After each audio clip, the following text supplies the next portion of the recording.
Chapitre 3. À notre retour à Amsterdam, mon père se montra silencieux et affairé, et je guettais avec embarras une occasion de l'interroger sur le professeur Rossi.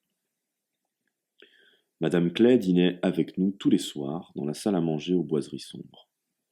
Elle servait à table, mais partageait notre repas comme un membre de la famille, et je sentais que mon père ne parlerait pas en sa présence. Quand je le rejoignais dans la bibliothèque, il s'empressait de s'enquérir de ma journée, ou bien il demandait à voir mon travail. Peu après notre retour d'Emona, j'avais jeté un coup d'œil discret au rayonnage de sa bibliothèque, mais le livre et les lettres avaient disparu, et je n'avais aucune idée de l'endroit où il avait pu les mettre. Les soirs où Madame Clay était de sortie, papa m'invitait au cinéma, ou m'emmenait manger des gâteaux en buvant un café dans une pâtisserie bruyante de l'autre côté du canal. On aurait pu dire qu'il évitait soigneusement tout vrai tête-à-tête avec moi. Parfois, pourtant, lorsque je venais m'asseoir près de lui avec un livre, cherchant un prétexte pour lui poser mes questions, il tendait la main et me caressait les cheveux avec un regard triste et absent. Alors, c'est moi qui ne parvenais plus à aborder le sujet. Lorsque mon père partit de nouveau dans le sud, il m'emmena avec lui.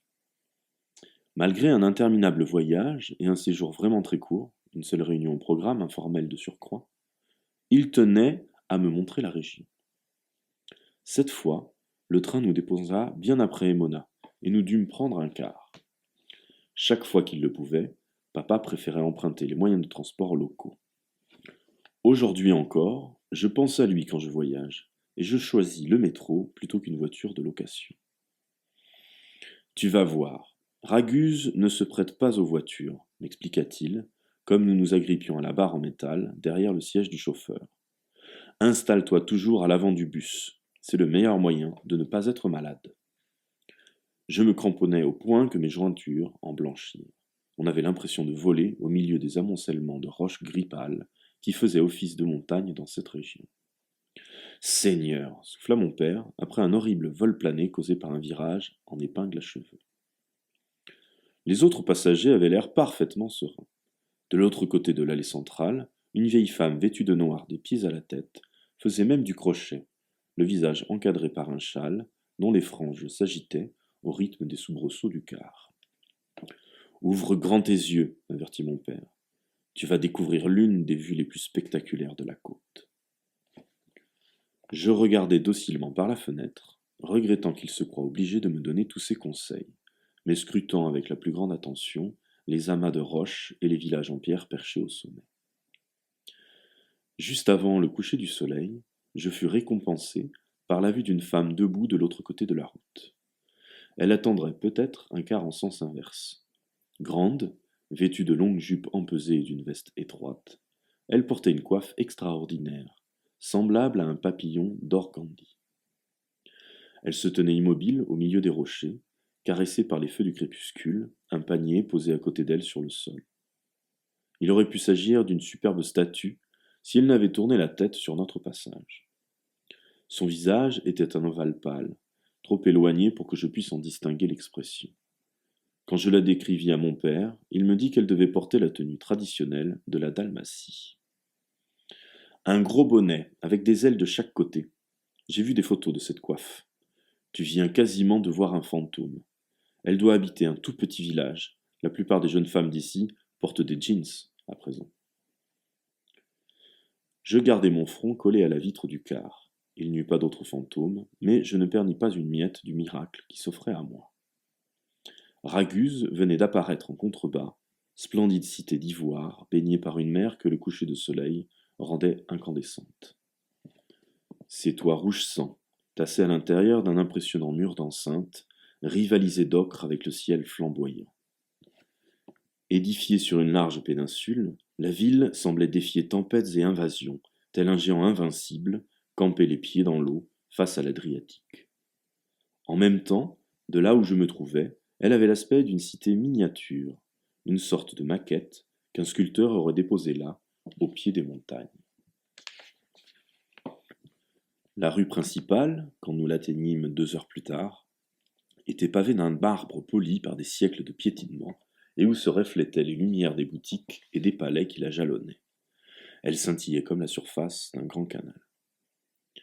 Une fois sur le port, dans le cœur rassurant de la vieille ville, nous nous affalâmes sur les chaises d'un café, et j'offris avec délice mon visage à la brise. Elle sentait les embruns et, bizarrement en cette saison, les oranges. La mer et le ciel étaient presque sombres. À l'autre bout du port, des bateaux de pêche dansaient sur la houle. Le vent m'apportait les bruits de la mer, ses odeurs et une douceur nouvelle.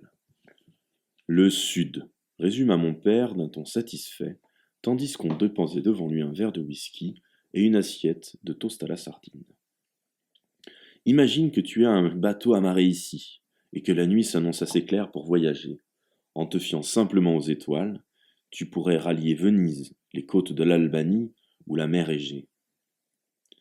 Je remuai mon thé, et la brise en emporta la fumée vers le large.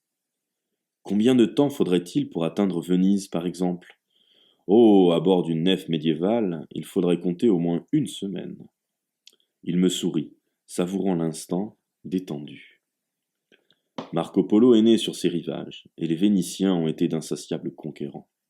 Nous sommes assis face à une porte d'accès au monde. Tu es venu souvent ici? Je commençais seulement à entrevoir la vie passée de mon père, son existence avant moi. Peut-être 4 ou 5 fois. Ma première visite remonte à des années, quand j'étais encore étudiant.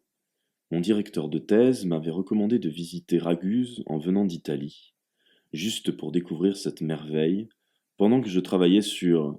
Tu sais, je suis parti apprendre l'italien à Florence un été. Tu parles du professeur Rossi? Mon père me lança un regard perçant, puis baissa les yeux sur son whisky. Un silence suivit, meublé par le claquement de l'auvent au-dessus de nos têtes, dans la brise tiède inhabituelle pour la saison. De l'intérieur du bar-restaurant s'échappait un brouhaha de conversation, de cliquetis de tasses, de saxophones et de pianos. Du port, devant nous, montait le clapotis des bateaux sur l'eau noire.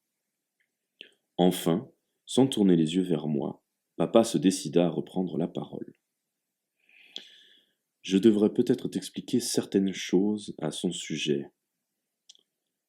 Il sembla percevoir une fêlure dans sa voix. J'aimerais bien, oui, répondis-je doucement. Il avala une gorgée de whisky. Tu es vraiment obstiné, n'est-ce pas?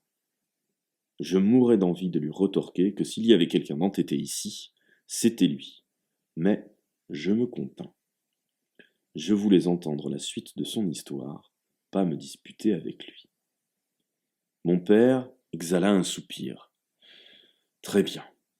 Je te parlerai de lui demain, quand il fera jour et à tête reposée. Il leva son verre en direction des remparts d'un gris blanc lumineux, juste au-dessus de l'hôtel. Ce sera le lieu et le moment idéal pour évoquer le passé, surtout celui-là. Le lendemain, à la mi-journée, nous nous installâmes à une trentaine de mètres au-dessus des flots qui s'écrasaient au pied des murs de la cité, brodant d'écume blanche ses gigantesques fondations. Le ciel de novembre était aussi dégagé qu'un jour d'été. Mon père mit ses lunettes de soleil, jeta un coup d'œil à sa montre, replia la brochure relatant l'histoire des toits couleur rouille qui s'enchevêtraient à nos pieds, et attendit qu'un groupe de touristes allemands finisse de s'éloigner. Je regardais, du côté de la mer, par-delà un îlot verdoyant vers l'horizon d'un bleu pastel. C'était par là qu'étaient arrivés les navires vénitiens, apportant avec eux la guerre ou le commerce, leurs bannières rouges et or flottant au vent sous ces mêmes cieux lumineux. Tout en attendant que mon père commence son récit, je fus saisi d'une appréhension qui n'avait aucun rapport avec ma vision d'une armada cinglant vers la côte, toute voile dehors. Elle me noua l'estomac. Qu'y avait-il donc de si terrible dans les souvenirs de mon père pour qu'il ait tant de mal à m'en parler?